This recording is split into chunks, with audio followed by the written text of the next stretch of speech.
And what if there has been a search already? What if I find them in my room?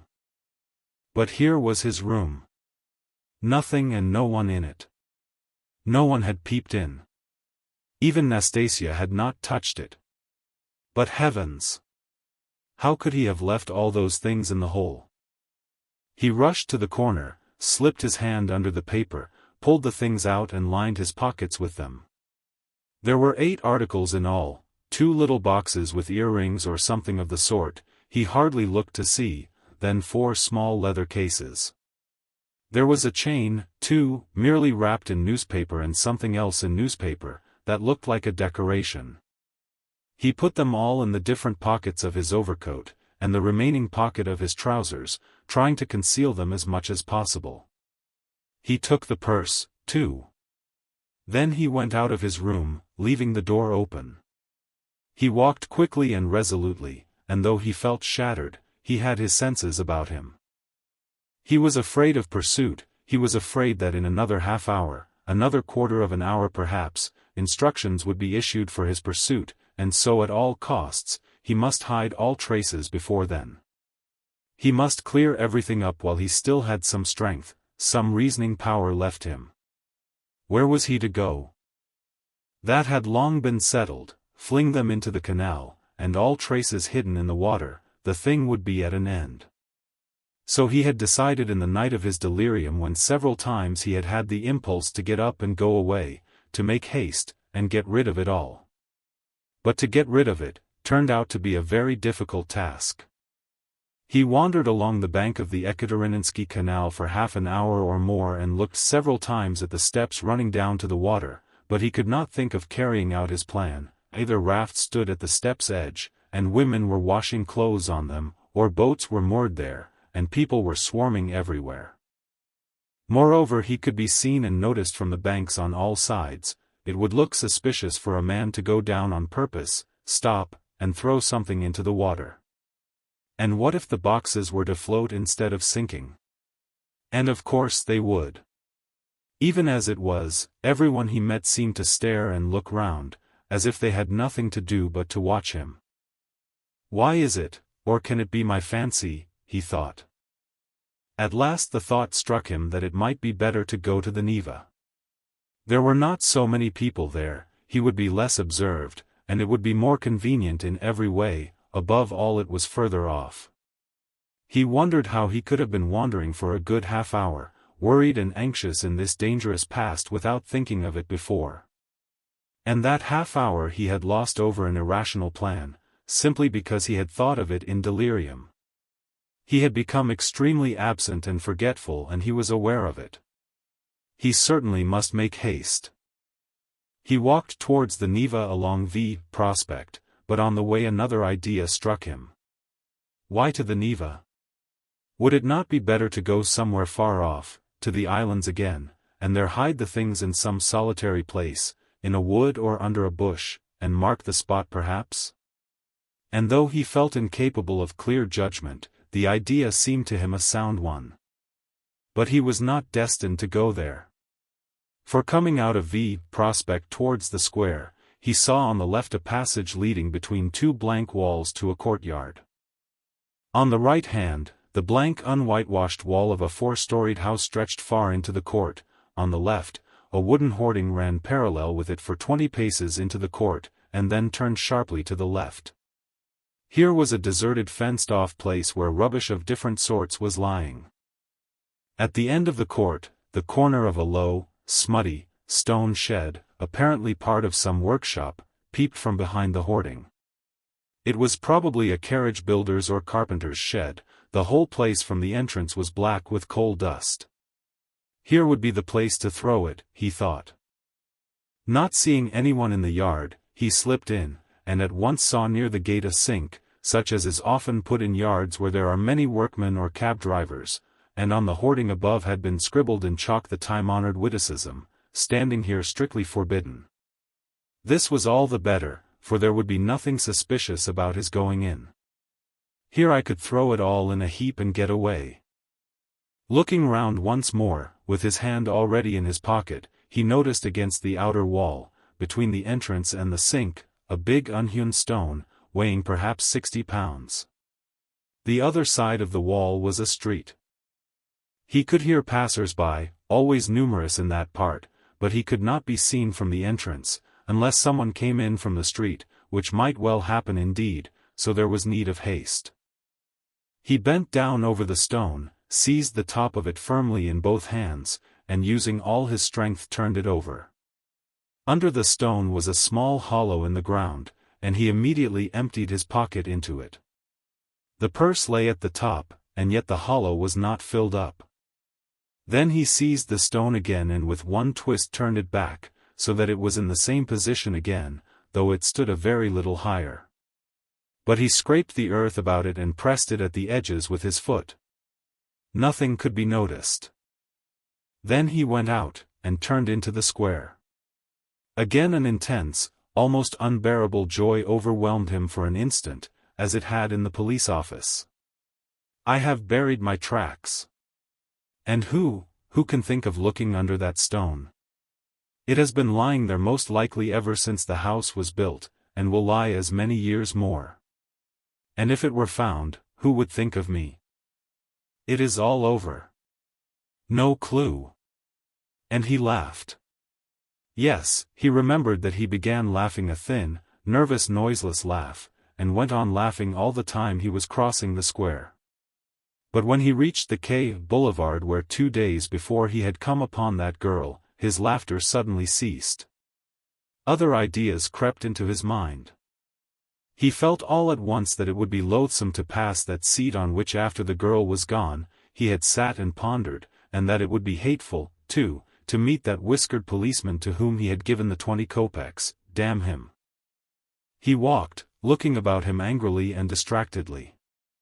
All his ideas now seemed to be circling round some single point, and he felt that there really was such a point, and that now, he was left facing that point and for the first time, indeed, during the last 2 months.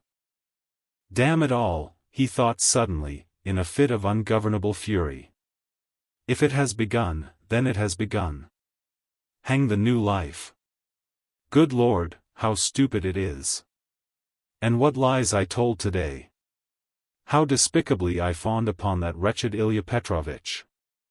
But that is all folly. What do I care for them all, and my fawning upon them? It is not that at all. It is not that at all. Suddenly he stopped, a new utterly unexpected and exceedingly simple question perplexed and bitterly confounded him. If it all has really been done deliberately and not idiotically, if I really had a certain and definite object, how is it I did not even glance into the purse and don't know what I had there, for which I have undergone these agonies, and have deliberately undertaken this base, filthy degrading business? And here I wanted at once to throw into the water the purse together with all the things which I had not seen either. How's that? Yes, that was so, that was all so. Yet he had known it all before, and it was not a new question for him, even when it was decided in the night without hesitation and consideration, as though so it must be, as though it could not possibly be otherwise. Yes, he had known it all, and understood it all. It surely had all been settled even yesterday at the moment when he was bending over the box and pulling the jewel cases out of it. Yes, so it was. It is because I am very ill, he decided grimly at last. I have been worrying and fretting myself, and I don't know what I am doing. Yesterday and the day before yesterday and all this time I have been worrying myself. I shall get well and I shall not worry. But what if I don't get well at all? Good God, how sick I am of it all. He walked on without resting. He had a terrible longing for some distraction, but he did not know what to do, what to attempt. A new overwhelming sensation was gaining more and more mastery over him every moment. This was an immeasurable, almost physical, repulsion for everything surrounding him, an obstinate, malignant feeling of hatred. All who met him were loathsome to him. He loathed their faces, their movements, their gestures. If anyone had addressed him, he felt that he might have spat at him or bitten him. He stopped suddenly, on coming out on the bank of the Little Neva, near the bridge to Vasilyevsky Ostrov. Why, he lives here, in that house, he thought, why, I have not come to Razumihin of my own accord. Here it's the same thing over again. Very interesting to know, though, have I come on purpose or have I simply walked here by chance? Never mind, I said the day before yesterday that I would go and see him the day after, well, and so I will. Besides, I really cannot go further now. He went up to Razumihin's room on the 5th floor. The latter was at home in his garret, busily writing at the moment, and he opened the door himself. It was 4 months since they had seen each other. Razumihin was sitting in a ragged dressing gown, with slippers on his bare feet, unkempt, unshaven and unwashed. His face showed surprise. "Is it you?" he cried. He looked his comrade up and down, then after a brief pause, he whistled. "As hard up as all that?" "Why, brother, you've cut me out," he added, looking at Raskolnikov's rags. "Come sit down, you are tired, I'll be bound." And when he had sunk down on the American leather sofa, which was in even worse condition than his own, Razumihin saw at once that his visitor was ill. "Why, you are seriously ill, do you know that?" He began feeling his pulse. Raskolnikov pulled away his hand. "Never mind," he said, "I have come for this, I have no lessons. I wanted, but I don't really want lessons." "But I say. You are delirious, you know," Razumihin observed, watching him carefully. "No, I am not." Raskolnikov got up from the sofa. As he had mounted the stairs to Razumihin's, he had not realized that he would be meeting his friend face to face.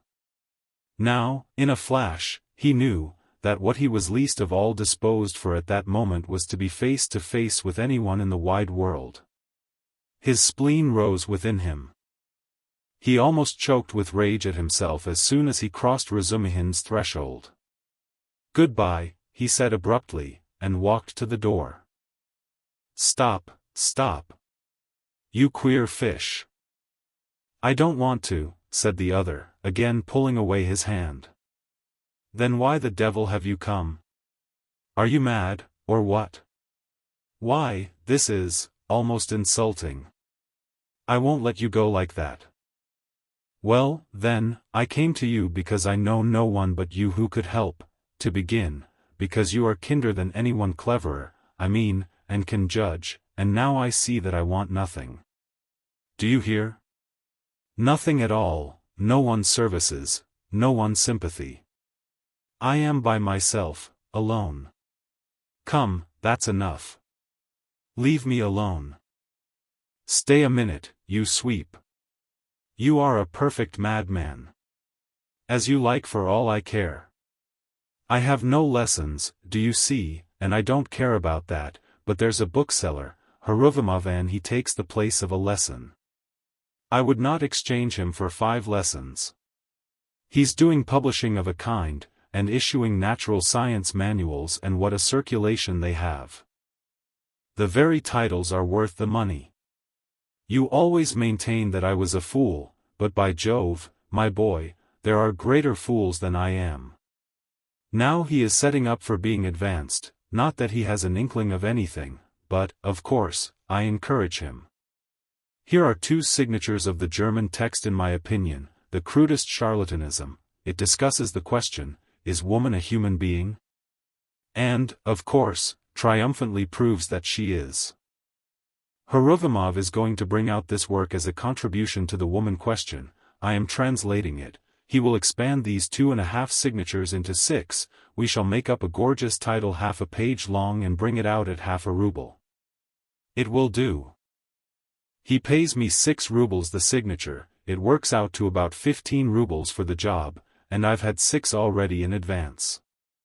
When we have finished this, we are going to begin a translation about Wales, and then some of the dullest scandals out of the second part of Les Confessions we have marked for translation.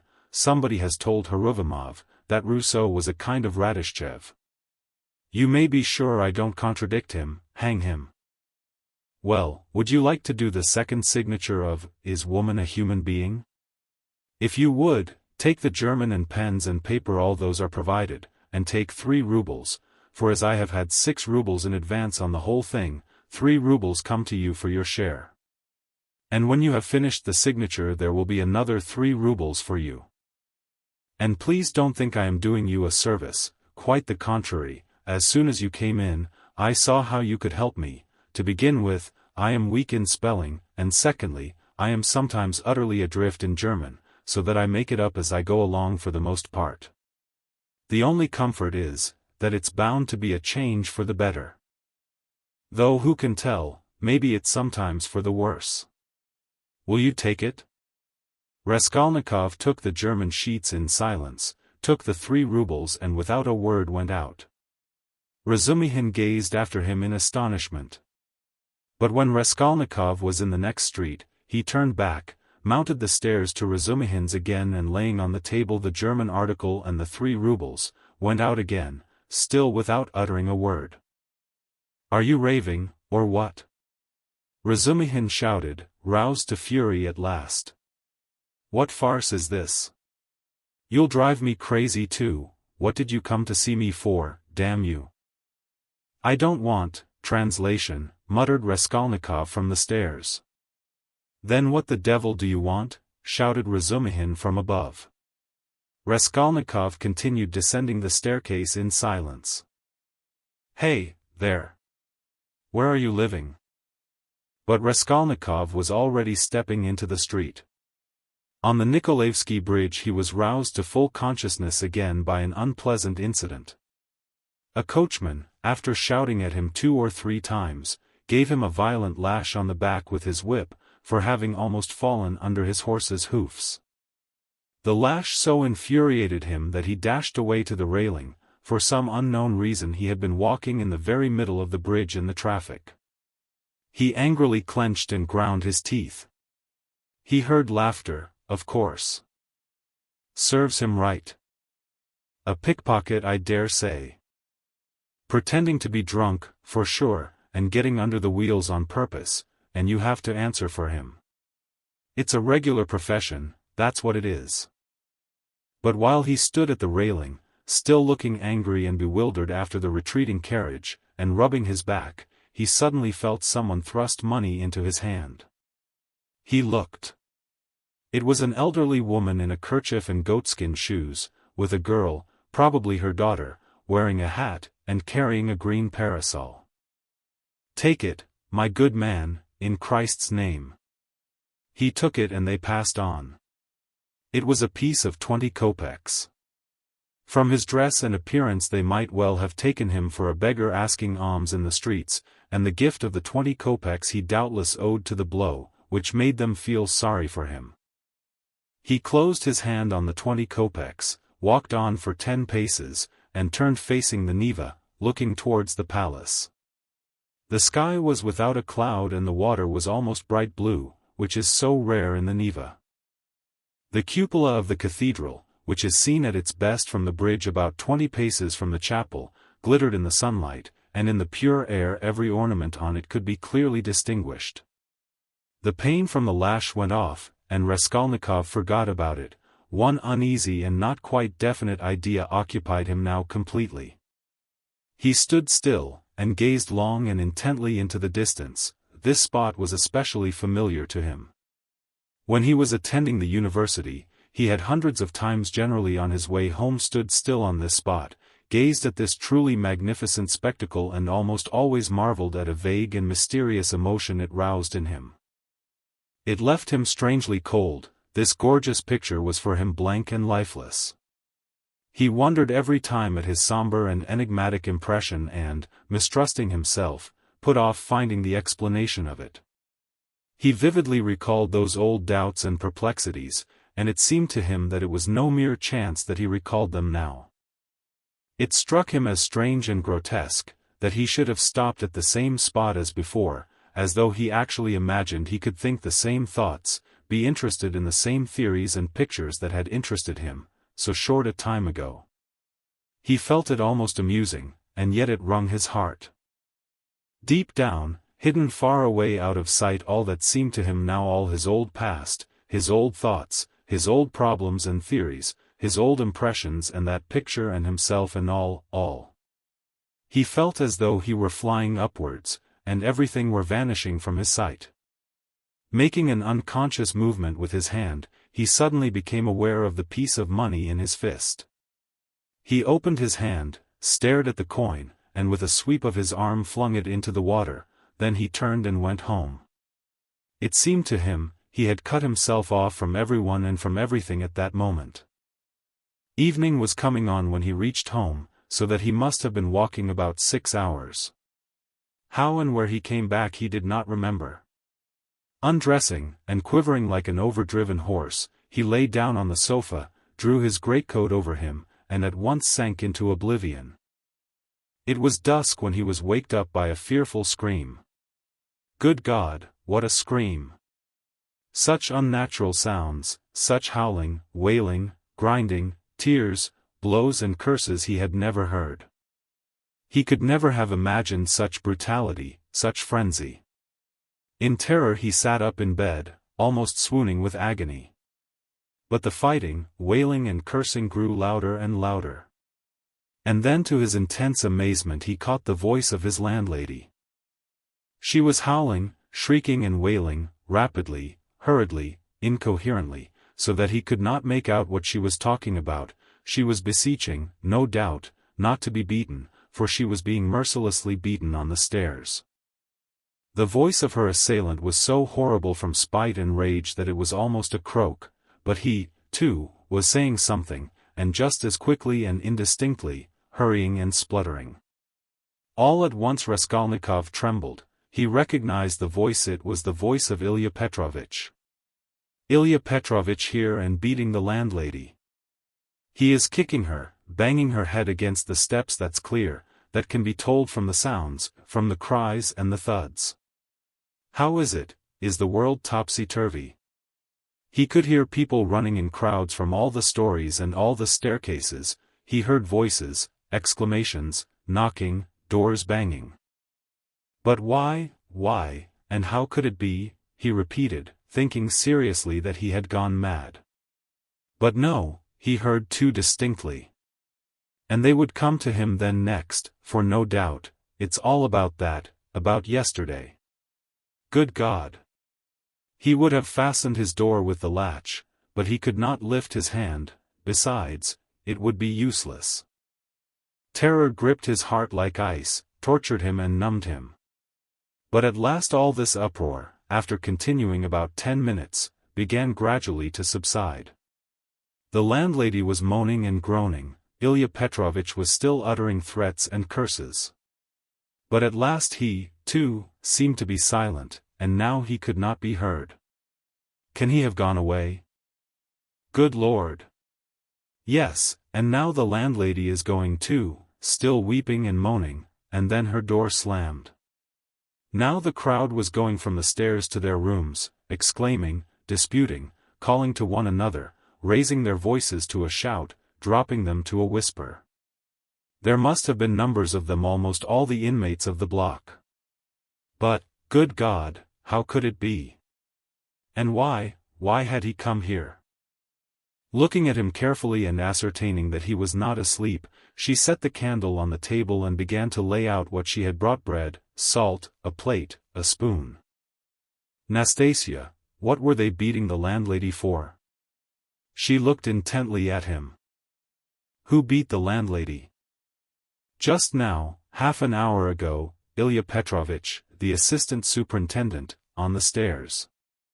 Why was he ill-treating her like that, and why was he here? Nastasia scrutinized him, silent and frowning, and her scrutiny lasted a long time. He felt uneasy, even frightened at her searching eyes. Nastasia, why don't you speak? He said timidly at last in a weak voice. It's the blood, she answered at last softly, as though speaking to herself. Blood? What blood? He muttered, growing white and turning towards the wall. Nastasia still looked at him without speaking. Nobody has been beating the landlady, she declared at last in a firm, resolute voice. He gazed at her, hardly able to breathe. I heard it myself. I was not asleep. I was sitting up, he said still more timidly. I listened a long while. The assistant superintendent came. Everyone ran out onto the stairs from all the flats. No one has been here. That's the blood crying in your ears. When there's no outlet for it and it gets clotted, you begin fancying things. Will you eat something? He made no answer. Nastasia still stood over him, watching him. Give me something to drink. Nastasia. She went downstairs and returned with a white earthenware jug of water.